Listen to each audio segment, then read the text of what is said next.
So one thing that is really, I think, critical is understanding our domains and what mechanistic or statistical associations our domains have with the outcome that they're reporting on, whether that's mitochondrial flux, liver detoxification, or in the case of today's lectures, exposures to environmental toxins.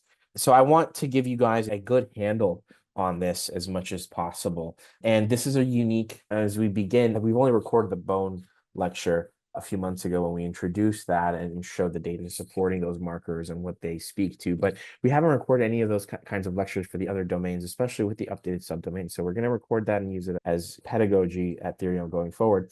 But it's really important because this domain is unique. It's not like the mitochondrial domain where we're going to look at mitochondrial metabolites and then say that citric and malic acid, for instance, are markers of the efficiency of the TCA cycle, because that is a very kind of, it's almost obvious because it's the first molecule that's handed off from glycolysis, and then malic acid is the last product of that series of reactions in the TCA cycle. So using that ratio tells us how much energy is going into the mitochondria in the TCA cycle specifically, how much energy is coming out, right? So it's a very easy explanation. Some of these other ones are not first order metabolites, meaning that they're not directly linked to that construct that we're trying to determine. They're actually going to be linked to responses to those things. So whereas we're looking at mitochondrial health, for instance, or liver amino acid metabolism directly by looking at their levels, we are looking at environmental toxins not by measuring lead or parabens or measuring actual genomic markers of maybe satellite instability. We are measuring responses, metabolic responses to them. So I think it's warranted that we have a discussion about it. Let's talk about first about heavy metals, glutathione and cysteine, and really what that means. Okay. So there's a mechanistic summary I want to give you with this figure, really. What we see here is the soft metal affinities for thiols. So we see cadmium, mercury, lead, arsenic. These are all considered soft Lewis acids that really form from stable coordinate bonds, really with sulfur atoms. And so both glutathione or GSH and L-cysteine, they both present accessible thiol groups, making them really primary targets for intracellular heavy metals. And so the conjugation of glutathione, we can say, really happens in three steps. First, this metal ion binds the cistenyl SH of GSH, so it's non-enzymatic or it's GSH mediated. Step two, you have an enzyme known as gamma glutamyl transpeptidase and dipeptidases. They basically trim the conjugate to form this cysteine metal complex. And then step three, we have N-acetyltransferase, an enzyme that converts it to the water-soluble mercapturic acid, which is then excreted during maturation. So continuous throughput of this pathway really depletes the reduced GSH pool. Falling GSH is in our test, the Aristotle test, a proxy for metal flux. And cysteine acts as the bottleneck. So the rate of GSH resynthesis is, of course, dictated by intracellular cysteine availability, even mild cysteine deficiency. And we're talking maybe less than 20 micromolar cytosolic really limits that gata-glutamyl cysteine formation. So monitoring free L-cysteine, therefore, really tells us how quickly the cell can rebound after heavy metal challenge. And so there's also an aspect of heavy metals that we look at redox and secondary damage, therefore. Certain metals catalyze Fenton-like reactions, and that generates ROS that basically convert GSH to its oxidized form, GSSG, and they oxidize cysteine to cysteine or various other sulfinic acids. And so a simultaneous drop in GSH and a rise, or maybe a most characteristically a rise in cysteine, or GSSG and cysteine. This is really a classical biochemical fingerprint of metal-induced oxidative stress. This figure, which is a study on lead exposure, really, this plots some adjusted glutathione redox potential. So it's looking at the redox potential induced by glutathione. It's measured here as E sub H. This is in millivolts. And you can see it plotted versus blood lead concentrations given here in micrograms per deciliter. This is in 282 adults. And each point here, of course, represents an individual with the color indicating either lower or higher levels of another factor. So the blue and red correspond to low selenium in A or mercury status in plot B. So we can really check for an effect modification here. The upward trend shows that as these blood lead levels rise, E sub H becomes less negative. So it shifts upward towards zero, which means that the intracellular environment is more oxidized. So the reduced to oxidized glutathione ratio is lower. And then in panel E, we see that both blue and red data sets slope upward. And this indicates that the higher lead is associated with a more oxidized glutathione redox, regardless of selenium level. And then similarly in panel B, we show that upward trend for both mercury, lower and higher mercury subgroups. So in practical terms, a more positive E sub H values, they really reflect a drop in reduced GSH relative to GSSG. Let's talk about VOCs. And I always tell people, like, imagine you're talking to clinicians who have never heard of quinolinic acid and have only maybe a vague sense that indoor chemicals are bad. And I would really, as you guys are more chemically inclined, I would begin by reminding them that most VOCs, whether they come from solvents in paint, plasticizers in cosmetics, or traffic-related fumes, they share two immediate biological consequences. They generate oxidative stress and they provoke a real low-grade immune response. And so the immune activation is the decisive trigger because it turns on an enzyme known as indoleamine 2,3 dioxygenase 1 or IDO1. And it's the first and rate-limiting enzyme of the kynurenine pathway. So when IDO1 is upregulated, tryptophan is then funneled away from serotonin and it goes toward a cascade that ends in quinolinic acid. Quinolinic acid also is not an innocuous metabolite. It is an MDA receptor agonist. It's a pro-oxidant that complexes with iron, and it is known to be an amplifier of microglial inflammation as well. So in other words, whenever we see quinolinic acid levels climb, we are looking at a biochemical fingerprint of VOC-driven neuroinflammation and oxidative damage, exactly the pathophysiology we worry about in cognitive decline, in mood disorders, and of course, neurodegeneration. Does this mechanistic story play out in real people?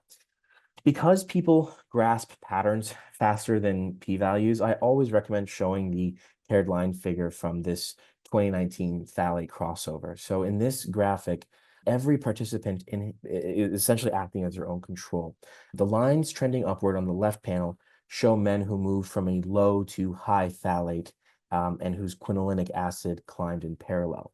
Lines trending downward on the right panel show the opposite. So it's the removal of high VOC exposure led these quinolinic acid levels to fall. The visual, I think, is powerful precisely because the slope of each line mirrors the exposure switch. There is no need for elaborate statistics to see causality. This figure cited here comes from Nassan and colleagues' environmental research in 2019, and it is figure 3 in that paper. And I usually annotate the slide with the exact percentage change. I didn't do that here. It would be plus 72% on exposure and minus 32% on withdrawal. And it really drives home the symmetry of that effect size. Let's link this back to practice. Quinolinic acid is not just really this obscure metabolite. It is a quantifiable readout of how vigorously the immune system is reacting to a person's VOC environment. And if the number is high, the patient is living basically in a chemistry experiment that is pushing tryptophan toward a neurotoxin. So we usually take some mitigation steps. Those would be better ventilation, switching to low VOC products, and supporting antioxidant defenses. These should move the dial, and our lab can verify success because quinolinic acid will follow suit. Pesticides. I want to begin by reminding you that the herbicide glyphosate, and by mechanical analogy, any pesticide that impairs aromatic amino acid biosynthesis, really targets the shikimate pathway. Humans don't possess this pathway, but an estimated 20 to 30% of our enteric bacteria actually do. So when glyphosate inhibits the pathway's key enzyme, 5-enol pyruvyl shikimate 3-phosphate synthase, those bacteria experience a metabolic traffic jam, essentially, with regard to flight. So we see upstream intermediates, most prominently shikimic acid, accumulate inside the gut lumen. Because the compound is chemically small and water soluble, it leaches into feces and it can be detected in the cecum within days of exposure as well as the blood. And then shikimic acid, and it's not long ago that it was regarded as inert. It's now recognized as an aryl hydrocarbon receptor agonist. So it's a potential promoter of chronic inflammation, and its appearance in biofluids is definitely not benign.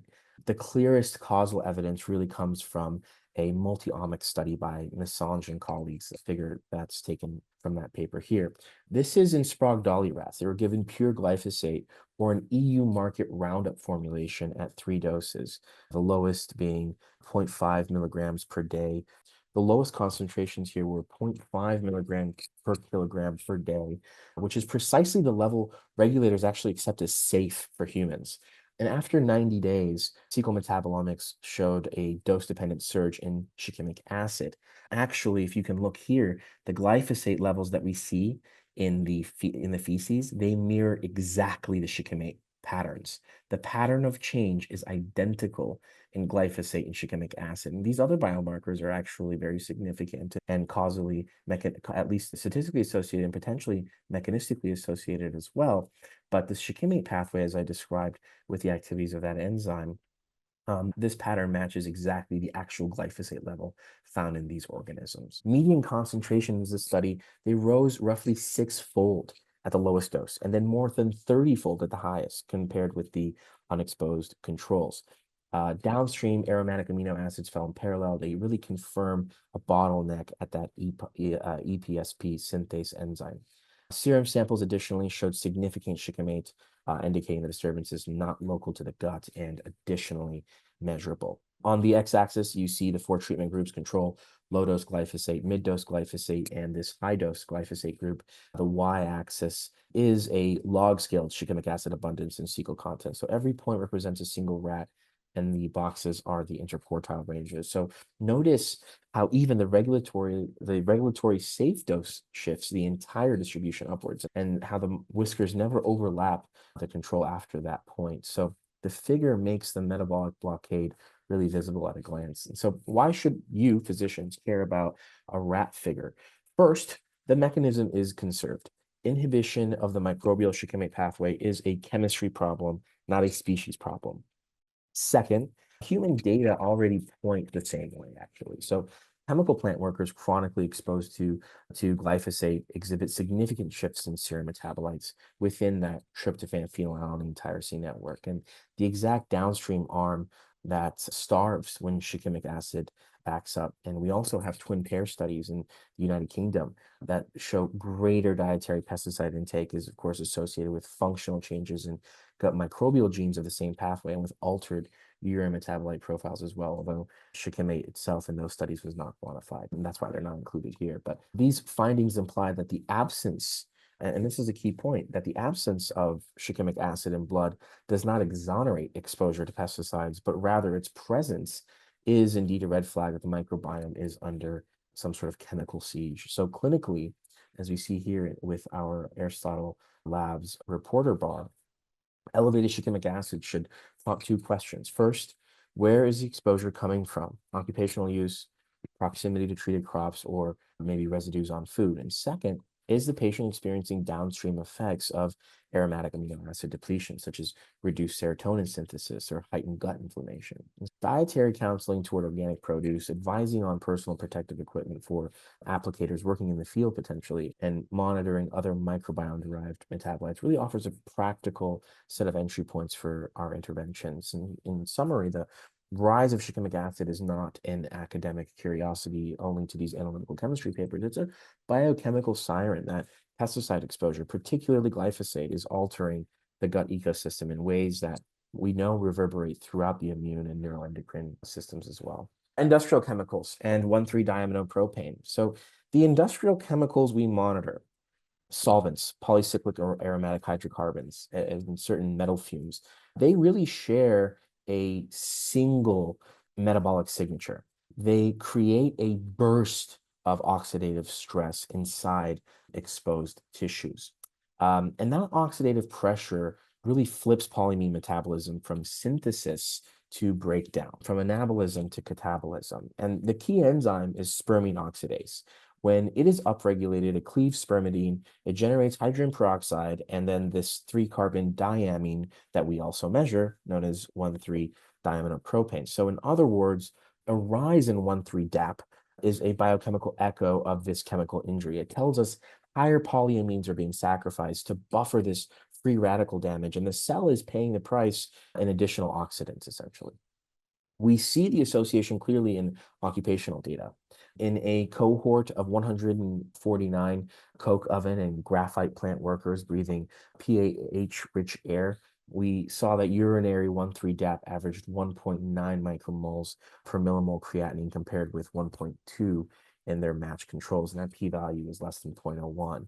With the exposed group, 1,3-DAP rose in tandem with airborne benzoapyrene, giving a dose-response slope of roughly 0.04 micromoles per millimole per microgram cubic meter of PAH. And they also had a correlation coefficient of 0.42. We had a second study that is in our training book that was done in benzene handling workers, and it showed that each 10 part per million year increment in cumulative benzene dose was accompanied by an 8% elevation in plasma 1,3-DAP levels after adjustment for age, smoking, and alcohol use. And the figure on this slide actually distills those findings. So it's a partial least squares discriminant analysis, or PLSDA, from the benzene cohort I just mentioned. And so each dot is a worker's plasma metabolome. Blue for unexposed controls, green for benzene exposed, and the axes are the first and second PLS components. They summarize about 55% of the variance. In the upper right quadrant, you can see the loading vectors right here. And the box with labeled DAP, of course, sits at the extreme edge of this first component. So it tells us that the single most influential metabolite, and CAD is not a metabolite, but the single most influential metabolite separating the exposed group from the control group is 1,3-diaminopropane here. And practical interpretation is really simple. So if a sample sits to the right of the zero plane here, right, then it almost certainly comes from a chemically exposed individual. And that classification is driven above all other metabolites by this DAP, which is furthest from the centroid vector space.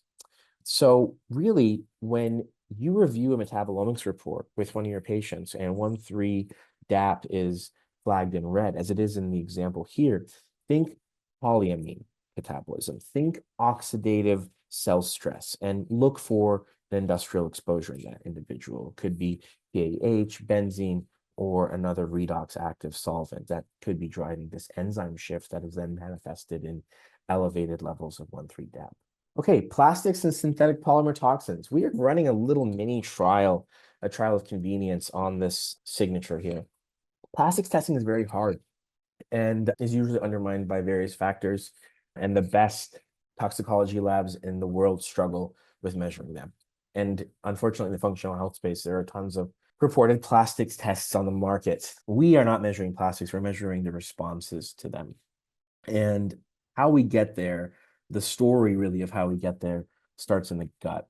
Chronic exposure to plastic-derived chemicals, phthalates, bisphenols, even the nanoplastic particles that are now found in bottled water, hence why we drink only glass bottled waters at Theriome. This really reshapes the intestinal microbiome. Metagenomic work in adult volunteers shows a contraction of these butyrate-producing taxa and an expansion of lysine decarboxylating strains. So those organisms, and keep in mind, cadaverine is a marker of lysine decarboxylation. Those organisms that do this convert the excess lysine to cadaverine. So when we measure cadaverine in plasma or urine and it is high, we are in effect seeing a microbial fingerprint of plastic exposure. The same dysbiosis affects microbes that synthesize GABA from glutamate. Under phthalate load, the GABA-producing pathway is downregulated, and change that mirrors the neurobehavioral complaints we see in these people, like sleep disturbance and anxiety from insufficient GABA. And that really accompanies these endocrine disrupting chemicals as well. So cadaverine and GABA operate as paired readouts. One marks microbial overgrowth and the other signals a gut-brain axis perturbation. And systemically, plasticides act as selective PPAR modulators, both in liver and adipose tissue. So the activation of PPAR gamma tilts metabolism toward lipogenesis, and it inhibits beta oxidation. And that biochemical push leaves its footprint in circulating fatty acids. palmitic acid climbs because newly synthesized palmitate accumulates, as we see here in this figure. And with its accumulation, linoleic acid trafficking is essentially distorted. And so it drops arachidonic acid output in women and it rises gamma linolenic acid in men. So we have two separate NHANES analyses that confirm this pattern. People in the highest quantile of phthalate metabolites carry significantly higher palmitate and altered omega-6 profile, even after we adjust for diet, age, and BMI. We have longitudinal pregnancy cohorts that extend that link. We know that maternal DEHP exposure, it predicts a rise in palmitoyl carnitine, which is further evidence that palmitate is stranded at the carnitine shuttle. And that shift forecasts greater infant adiposity at 6 months. So the figure on the slide pulls these strands together. It is a plot taken from the ELFI pregnancy cohort. And here we see that the exposure is increasing levels of palmitate, decreasing levels of linoleic acid. And we see the effects of the overall triglyceride and lipid metabolism given here. What does this mean? When we see cadaverine and GABA sit on the microbiome axis, palmitate and omega-6 derivatives sit on the lipid membrane axis. We see two mechanistic pathways. We see one environmental source. So taken together, what I would tell you, the practitioners who are using this subdomain in assessing relatively their exposure to plastics and synthetic polymers and toxins associated with those, elevated cadaverine and GABA point to a plastic-induced microbiome shift. And I should say elevated cadaverine and lowered GABA point to this plastic-induced microbiome shift. And a palmitate-heavy, linoleic distorted lipidome really flags endocrine disruption. So one is for the exposure and one is for the endocrine disruption to that exposure. And when we measure them in tandem, it converts to this score out of 5 that is essentially converting this intangible environmental risk into some actionable biochemical data. So again, just to reiterate, GABA and cadaverine are going to be the markers of exposure, whereas the fatty acids will show if there's an effect to that exposure as well. So that's how the 1 through 5 subdomain is ranked. So air pollutants. Yeah, let me walk you through why p-hydroxyphenylacetic acid, or as we will call it, HPAA, it climbs when people breathe polluted air. Fine particles, traffic gases, they penetrate the lining of a lung and they generate immediately a burst of reactive oxygen and nitrogen species. And so these oxidants attack various circulating proteins. They essentially go around and they add nitrate groups to tyrosine residues, and they essentially release this free tyrosine into plasma. Now, under inflammatory signaling, hepatic tyrosine dioxygenase will slow, so the excess tyrosine is going to be shunted into an alternative pathway that ends in PHPAA.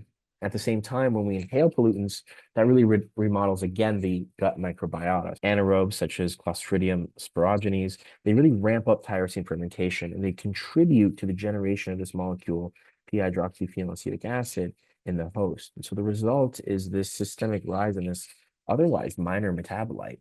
And because its formation is proportional to oxidative and inflammatory burden, levels of PHPAA, they become chemically really a specific readout of air pollution stress. And the epidemiology really backs that mechanism. In a Dutch adult cohort, every 5 micrograms per cubic meter increase in long-term PM2.5 was associated with a 9% rise in plasma PHPAA after adjustment for age, diet, and I think they also adjusted for BMI. There's another Chinese pregnancy study that is contained in the new writings for the Aristotle handbook that really saw a similar pattern. Women that were in the highest NO2 quartile carried a 22% higher serum PHPAA than those in the lowest quartile. And the metabolite tracked 1-for-1 actually with CRP. So it confirms it mirrors the inflammatory load as well. So we see that workers chronically exposed to PAH tunnel exhaust showed the steepest gradient. Urinary PHPAA, it's also expressed in urine, it was nearly double that of the administrative controls in that study. Again, it links occupational exposure to this tangible biochemical signature.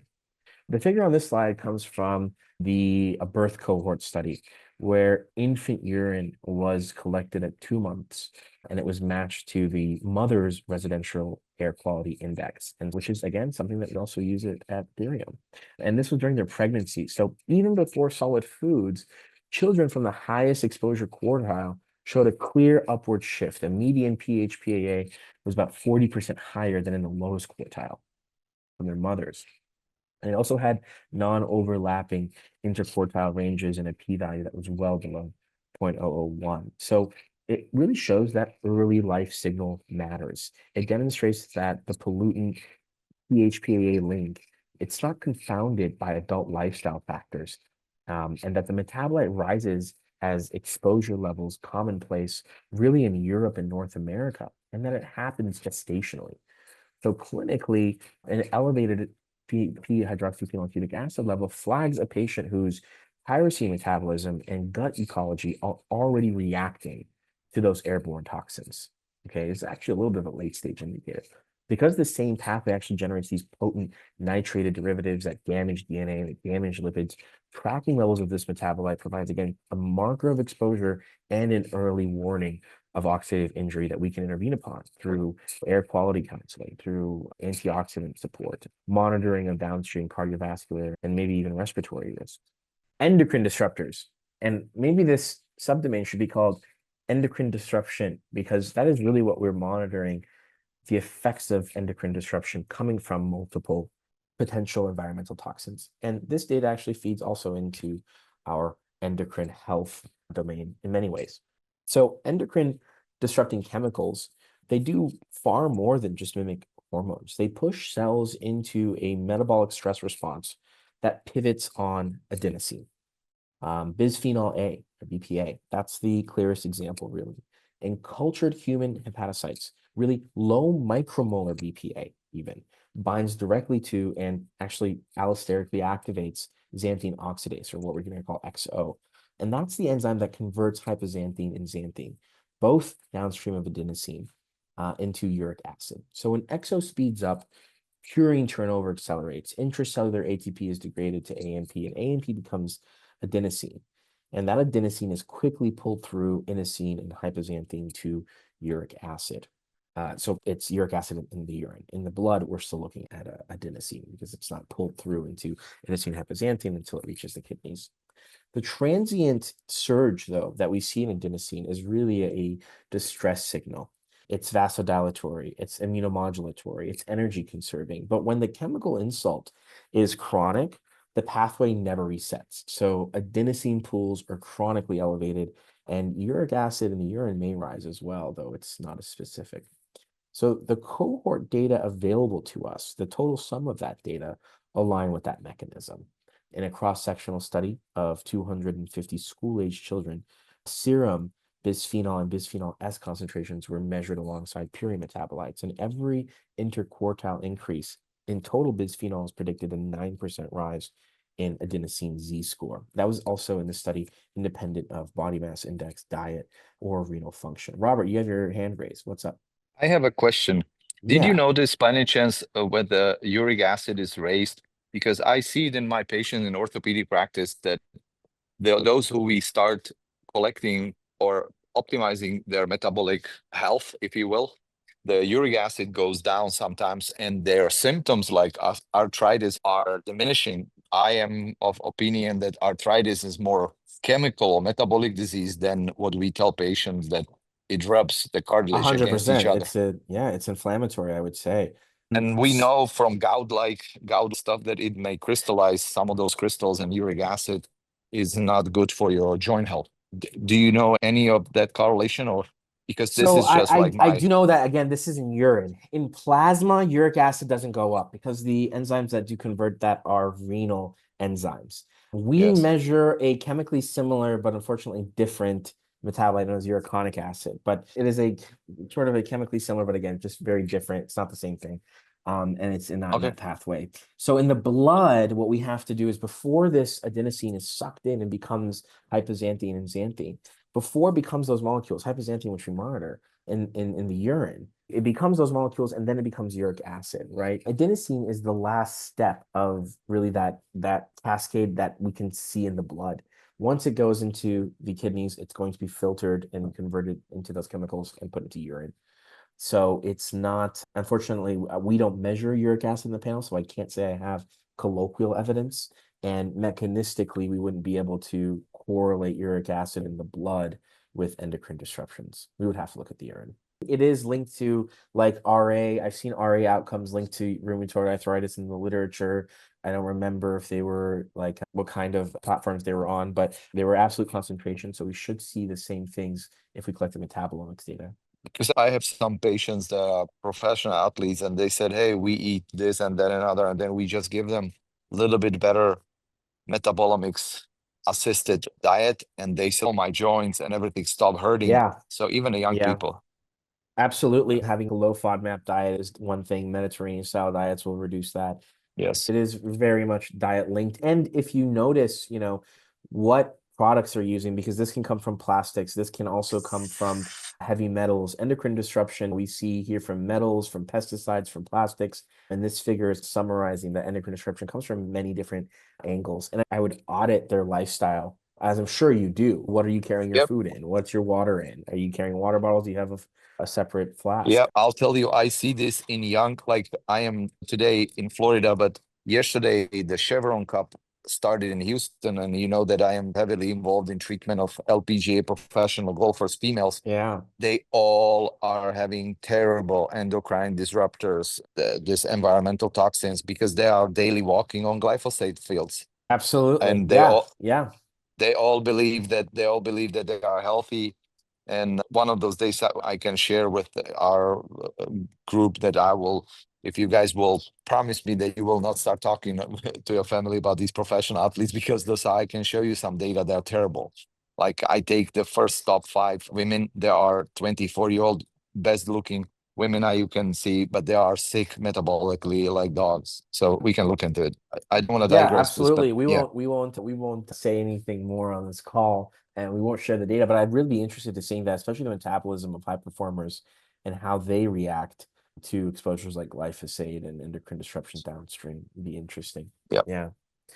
good. Yeah. Thank you. So where were we? Yeah, really, the uric acid is going to rise, but it's just not as specific in most people because the uric acid can rise from many different things. Endocrine disruption is one of them, and in the blood, we're not taking a look at it, nor is uric acid a part of our panel currently. So the cohort data again that I was talking about that we've amassed, we've seen this in the school age children I was mentioning before we got into this discussion with Robert was that every interquartile increase that this study reported in total bisphenols predicted a 9% rise in adenosine Z score. And there was a dose response curve, but it was monotonic. It had no threshold. So it really suggested that even background endocrine disruptor exposure really nudges that purine axis. And the figure on this slide comes from a hepatocyte experiment that first demonstrated BPA's catalytic effect on xanthine oxidase, that exoenzyme I mentioned. So on the right here, intracellular ATP, ADP, AMP, really what they saw in their study was that after 6 hours of 5 micromolar BPA, ATP was down 30%, while AMP was up 25%. So this is evidence of accelerated nucleotide breakdown. And we also see enzymatic deflux depicted here. In their experiment, when the researchers added allopurinol, which is an exo inhibitor, the adenosine spike disappeared and intracellular AMP partially rebounded. And that really confirms that the exo activation is that key choke point. Importantly, and this is really key, cytotoxicity assays in this study stayed negative. So it indicates that the metabolic shift occurs well below the threshold of overt cell death. And it's exactly the exposure range relevant to the general population. So why does this matter? Elevated adenosine, of course, the turnover of it, I should say, means two things. First, the cell is in a pseudo-hypoxic, energy deficient state. Second, excess uric acid and reactive oxygen species from that exoenzyme can amplify oxidative stress. That's going to drive endothelial dysfunction. It's going to drive insulin resistance. So when we flag high adenosine in a patient's metabolomic profile, especially alongside detectable bisphenols or phthalate markers you may be getting from other tests, we are seeing the biochemical imprint of endocrine disruption. So mitigation strategies, including reducing plastic contact, checking renal handling of urate, if possible, with other tests, and supporting mitochondrial resilience. These can be guided and monitored through this adenosine purine signal. Consumer products. Okay, the preservative parabens that saturate lotions, shampoos, processed foods, and even some medications, they're all esters of p-hydroxybenzoic acid. And as soon as they cross the skin or gut barrier, human esterases basically snap that alkyl chain off them and they release a free acid. So that single hydrolytic step explains why 4-hydroxybenzoic acid, or 4-HB, is always the dominant paraben-related compound we detect in blood and tissues. The study behind this figure analyzed seminal plasma from 144 healthy Chinese men. Every sample contained 4-HB. There was a median concentration of 6.4 nanograms per milliliter, which was about 40-fold higher than the parent methylparaben levels themselves. So what makes the data set really compelling, excuse me, is the tight dose response. So as you move along each y-axis from low to high methyl, ethyl, or N-propylparaben, here we see ethyl, methyl, and propylparaben, the corresponding 4-HB levels climbs in parallel along the x-axis. And the strongest association is with this ethyl paraben. It has a R of 0.646. And it tells us that for every log unit rise in the parent compound, 4-HB jumps roughly 2/3 of a log unit. And that linearity really is biochemical proof that circulating 4-HB is coming directly from this consumer product preservative rather than from diet or endogenous synthesis. Mechanistically, once 4-HB forms, it should be pulled into the mitochondria, and it should serve as the ring precursor for CoQ biosynthesis. Parabens also depolarize mitochondrial membranes, and they inhibit complex 1, so the utilization pathway is throttled. And the cell is essentially left with an oversupply that spills into blood, semen, placenta, even cord serum, studies have shown. And the positive correlations in the figure, therefore, really integrate two events: the rate of paraben hydrolysis and the capacity of the mitochondria to process that liberated 4-HB. So clinically, a high 4-HB signals really flags a habitual use of non-organic consumer products and potential downstream risks. So you could see mitochondrial stress, oxidative damage, even subtle endocrine effects in reproductive tissues that we monitor. So because 4-HB is measurable really in a single blood draw, in our case blood spot, and it correlates so cleanly with exposure, it functions as an objective marker to track both the baseline burden and the success of our own mitigation strategies, such as switching to paraben-free cosmetics in the case of some people. Mycotoxins. So this is really important considering that 80% of buildings in the United States have water damage and exhibit some form of mold. That's crazy. I just learned this statistic and it blew me away. One of our medical writers was putting together a blog post and she found this EPA stat.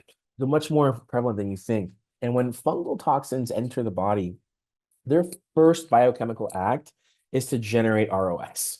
And that oxidative burst consumes reduced glutathione, GSH, faster than the cell can replace it. And so to replenish the GSH, the liver essentially diverts homocysteine into the transsulfuration pathway and it creates extra cysteine. And a fixed byproduct of that shunt is 2-hydroxybutyrate. So whenever we measure a rise in this 2-HB, we are indirectly seeing glutathione demand driven by toxic stress. And so clinically, the link is clear in aflatoxin-associated liver cancer. When we look at case control metabolomic studies, we see patients that have hepatocellular carcinoma, and they're from a high aflatoxin region. They're carrying usually a median plasma 2-HB of almost 40% higher than cirrhotic but non-tumor controls. And the 2-HB ranked really among the top 5 in this study that's cited here. The 2-HB ranked among the top 5 of those discriminating metabolites after they performed multivariate adjustments. So the same pattern, elevated 2-HB peptides alongside xanthine and gamma-glutamyl, they really mapped perfectly onto a glutathione depletion signature. The figure on this slide comes from an in vitro confirmation of that mechanism across 3 clinical contexts.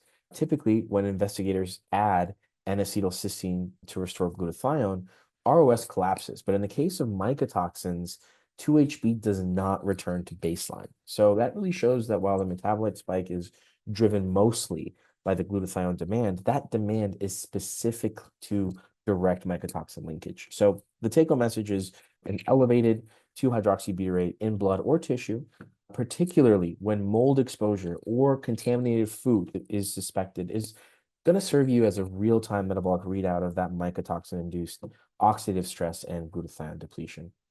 All right, phenylephrine and its relation to pharmaceuticals and illicit drugs. Phenylephrine as a compound is a completely synthetic alpha adrenergic agonist. So humans don't make any.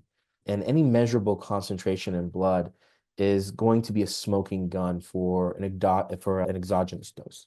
After an oral tablet reaches really the peak plasma levels in about, 25 minutes, as we see here, then vanishes with a terminal half-life of roughly 2.5 hours, as again we see here in this figure. So that pharmacokinetic signature means a positive phenylephrine result tells us the patient swallowed, or less often injected maybe, a phenylephrine containing preparation within the past 6 hours. So the figure from the slide comes from Zimmerman, the corresponding author, and their controlled dose study of healthy adults. They gave a single oral dose of 10, 20, and 30 milligrams. They drew plasma over 8 hours. And you look first at the left side of each curve. All three doses climb sharply and peak before the half-hour mark. They confirm rapid absorption of typical over-the-counter decongestant tablets or syrups. Now, follow that rightward slope. The higher the dose, the higher the entire time concentration curve. But every trace falls back to baseline by 6 to 7 hours. That dose proportional spread is crucial. It lets us estimate not just whether, but roughly how much phenylephrine a person took. Now, statistically, the same study in several larger exposomic surveys, they show an R value of about 0.8 between self-reported cold medicine use and plasma phenylephrine, with an area under the curve of 0.96 when a threshold of, I think, like 2.3 times 10 to the 4 ion currents was used. So in practical terms, not in mass spec terms, if you detect phenylephrine at or above that cutoff, there is better than 90% sensitivity and essentially perfect specificity for having ingested a phenylephrine preparation that day. What does this matter clinically or toxicologically? First, it confirms medication compliance or non-compliance objectively. Second, it really unravels unexplained adrenergic symptoms or urine screen cross-reactivity, because phenylephrine occasionally triggers false amphetamine positives in immunoassays. There's also a third reason. Its presence can expose really covert or illicit use of counterfeit cough syrups. Funny enough, I recently declined to be an expert witness in law enforcement casework to testify phenylephrine spiking in users who believed they were drinking codeine formulations. I declined as I was too busy, but it's essentially this figure. Because there is no physiological background noise and the compound clears so quickly, phenylephrine in a blood sample is as close to a time-stamped fingerprint of recent pharmaceutical or illicit drug exposure as we get in clinical chemistry. Finally, the last domain. You stuck with me thus far. Thank you so much. We're almost done. Radiation exposure. This is two figures from the same paper. That's why you'll see one citation, but you'll see AB and then ABC. I've given some of my explanation as to what these are, but radiation is interesting as an exposure itself. It leaves a biochemical fingerprint in the purine pool, and adenosine sits at the center of that signature. In an acute high-dose setting, think a therapeutic 15 gray fraction or an accidental blast even. The first event is massive DNA strand breakage. Repair enzymes are going to excise those damaged bases, while poly-ADP ribose polymerases are going to burn through NAD+ to patch those breaks. At the same time, ATP is sacrificed to maintain this ionic balance in those injured cells. And those two processes dump free adenine into the cytosol, where it is swiftly deaminated to hypoxanthine and then again on to uric acid. We can watch the cascade, intracellular ATP and AMP collapse. hypoxanthine urate spike, and intact adenine in blood briefly plunges as it is pulled into catabolism. Low dose, so low levels of this adenine show that there's this acute response, but low dose chronic exposure tells a slower story in a different direction. Millisievert range doses from occupational sources or repeated CT scans really generate a steady trickle of reactive oxygen species. And each ROS hit oxidizes or deaminates a base, and every repair cycle liberates one more purine. So over months, that trickle becomes a measurable shift in steady state purine flux. So the figure on the slide captures that chronic end of the spectrum. It comes from a cohort of 230 hospital radiation workers, serum 8-hydroxydeoxyguanosine, which is a direct product of oxidative base damage. This rises stepwise with annual dose. Workers above 1 millisievert carry about 35% more oxidative lesions than colleagues below half a millisievert. And then in the same samples, targeted metabolomics revealed an 18% rise in free adenine and a concomitant fall in ATP. Again, confirming that oxidative burden is draining the adenine nucleotide pool. So the takeaway is simple: detect a fall in intact adenine with a rise in its catabolites after a blast, or a chronic uptick in free adenine alongside oxidative bases in low dose workers, and you really have a quantitative, mechanistically sound marker of radiation load, one that mirrors both the immediate DNA crisis, which is expressed as low adenine, as well as the slow oxidative toll of everyday exposure, which is expressed as elevated adenine.